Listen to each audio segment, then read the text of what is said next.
For the first time, the world has agreed to legally protect its high seas through the High Seas Treaty. Hello and welcome to Drishti IAS. My name is Saloni Nankyolier, and in this video, let us explore how this High Seas Treaty is going to change the way we protect our high seas. So recently, Morocco became the 60th country to ratify the High Seas Treaty. And why is this ratification so important? Because there was a clause in this treaty which said that as soon as 60 nations ratify this treaty will come into effect after a period of 120 days. So post ratification from Morocco, this has become, the 120 days countdown has become, and in early 2026, this treaty will come into effect. It will be legally binding on all the countries who have ratified it. So this High Seas Treaty, or BBNJ, which is another name for this treaty, Biodiversity Beyond Natural Jurisdiction, this will be the first ever global legally binding treaty protecting biodiversity in areas beyond national jurisdiction, that is in high seas. So this treaty is explicitly going to focus on the conservation of marine biodiversity, and this is the first ever treaty to do so. That is why this treaty becomes extremely important. And this is in alignment with which SDG? SDG 14, which is life below water.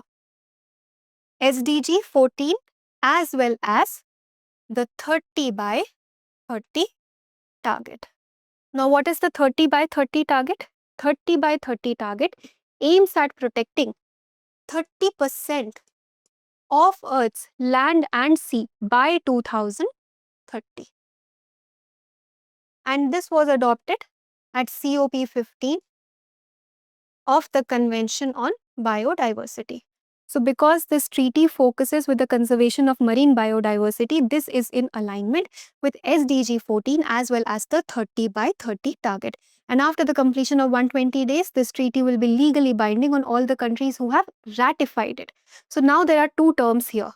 First is the signing of a treaty, and second is its ratification.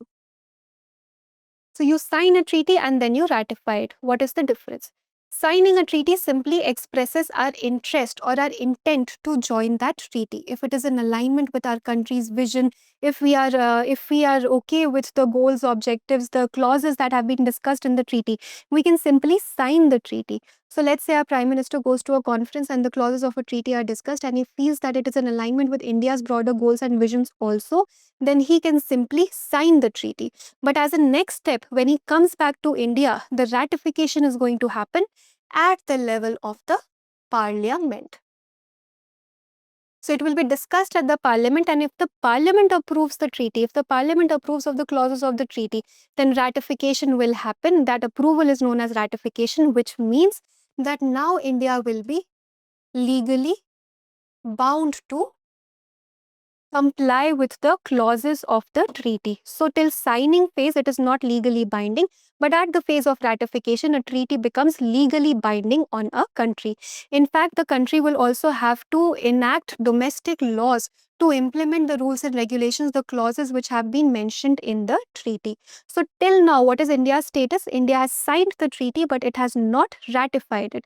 And once this treaty comes into effect, it will be legally binding on all the countries who have ratified it, which means that if you do not comply with the rules, regulations, the clauses that are mentioned in the treaty, you will be considered to be a violator and then consequences will follow. So now before we dive into the features of this treaty, of what makes it so important, let us first start with the basics of what high seas are and why is it so important to protect our high seas. So high seas are basically all ocean water which is not governed by any single country. No single country has a territorial jurisdiction or sovereignty or control over that area, and that area is known as the high sea. Let's say this is the baseline. So from 0 to 12 nautical miles, we have the territorial waters. This is under a country's natural jurisdiction, the territorial water area 0 to 12 nautical miles. Then from 12 to 200 nautical miles, we have the exclusive economic zone or the EEZ. and everything beyond 200 nautical miles is the high sea. And this, as we know, is the continental shelf. So a country has jurisdiction here, they also have their jurisdiction here, but no country has their jurisdiction or sovereignty or control over the area of high sea. And this high seas treaty particularly deals with the protection of all the marine biodiversity that is present in this region. Now, why is protecting high seas so important? Let us look at the numbers. High sea makes up 64% of the total ocean water. More than half of the total ocean water is high sea. In fact, 50% of the entire Earth's surface is also high sea. So the number is huge, more than half of the total ocean water and 50% of the earth is high sea. And because high sea is not controlled by any one country, that is why the sharing of resources, mining, shipping, everything becomes contentious in this region because the laws are ambiguous. That is why, and because till now, marine biodiversity laws were not even existing. That's why this high seas treaty also becomes extremely important. So what do we have right now for the protection of high seas? We have the United Nations Convention on the Law of the Sea, or UNCLOS, which came into effect in 1982, and it has 3 institutions beneath it, which are the International Tribunal for the Law of the Sea. This is an independent judicial body which takes care of all the disputes concerning the interpretation or application of the convention. Then we have something to take care of the seabed. So the International Seabed Authority, this deals with all the harmful effects that might have arisen because of all the activities that happen at the deep sea bed. And then we have the Commission on the Limits of the Continental Shelf. So we take care of the seabed, we take care of the continental shelf, and we are also taking care of all the disputes that are arising in these areas. But are we focusing on the biodiversity? Were we focusing on the biodiversity till not? We were not. So this is the complete parent body.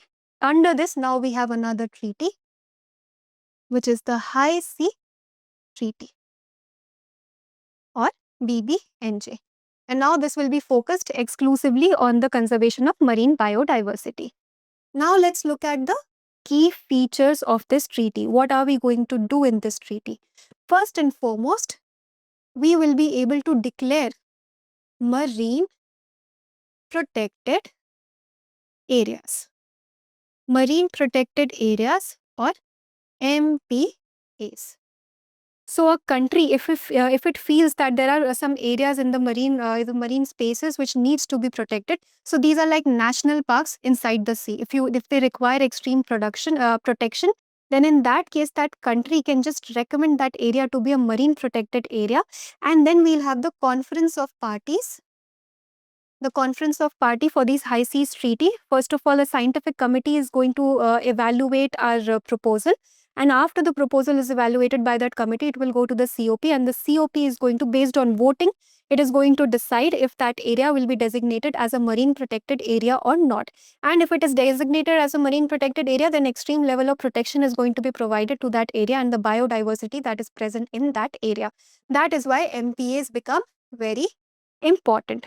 So voting rights will be given to only the countries who have ratified it, not the countries who have just signed it. So a seat at the table of the COP will be earned only if you ratify the treaty. Till now, India has not ratified this. As a next step, India should ratify the treaty if it wants to earn a seat at the table of the COP. Because if India wants to make any decisions or influence any decisions, let's say in the matters of the Indian Ocean also, it will not be able to do so if it does not ratify the treaty. So the ratification of the treaty becomes extremely important. And once ratified, then the countries can also propose marine protected areas.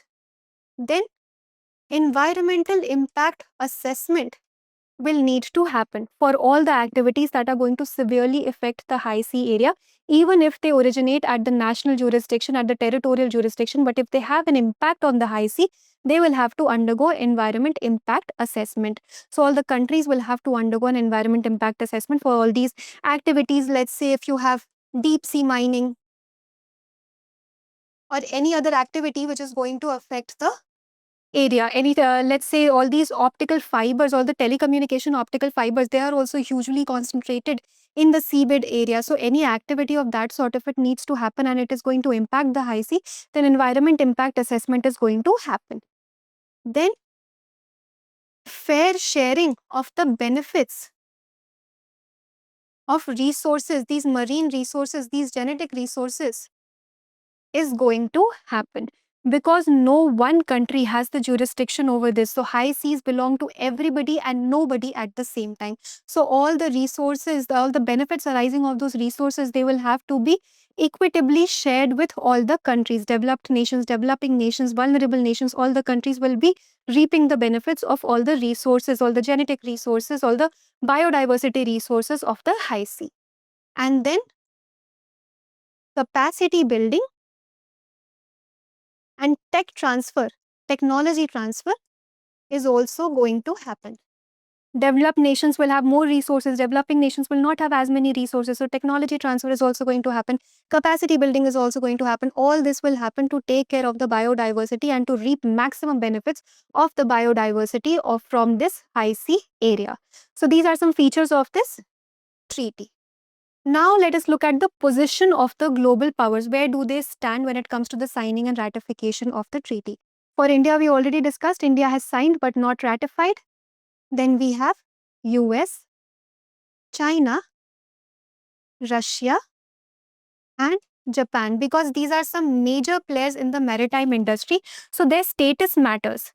US and China, they also have signed but not ratified yet. And Russia and Japan, they have not signed yet and they are right now in the initial talk phases only. But these countries, they have signed but not ratified. So experts believe that these global powers also need to come in the treaty, because their vote will matter, their voice will matter, because these are major players in the maritime industry. So Russia and Japan till now have not signed it, and US and China have signed it but not ratified it. So what is our implementation challenge here?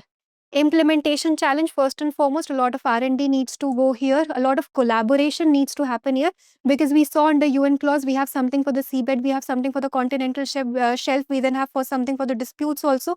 But for biodiversity, all these institutions will have to come together, because biodiversity will be present everywhere. So collaboration will be happening, implementation challenges, delays are going to be there. So that is something that would be taken care of. Funding challenges will again be there, then jurisdiction challenges will again be there. So all these challenges are going to come up in implementation. The legal challenges are going to be there, and these will be sorted through collaboration and coordination only. So what is our road ahead? The road ahead is that once this comes into effect, that is in early 2026, within 1 year, the Conference of Parties is going to meet, and this is going to be the major decision-making body. And once this meeting happens, a lot of things are going to be clarified.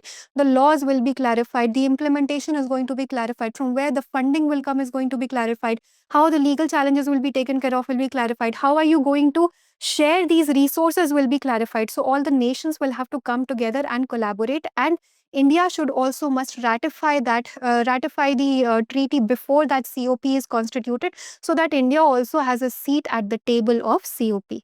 So that was all for today's video. I hope you understood what we discussed. Now let us practice the question for prelims. With reference to the High Seas Treaty, consider the following statements. 1. It is the first legally binding global agreement under UNCLOS specifically aimed at protecting biodiversity in areas beyond national jurisdiction. 2. It provides for the establishment of marine protected areas on the high seas. 3. It exempts developing countries from sharing benefits arising from marine genetic resources. Which of the statements given above is or are correct? 1 only, 1 and 2 only, 2 and 3 only, 1, 2 and 3 only. Please provide your answers in the comment section and we will meet in the next video. And I'm sorry last week you couldn't get consistent videos due to ill health, but now we'll be consistent. Thank you. For more informative content, like, share and subscribe, and do not forget to press the bell icon to get the notifications.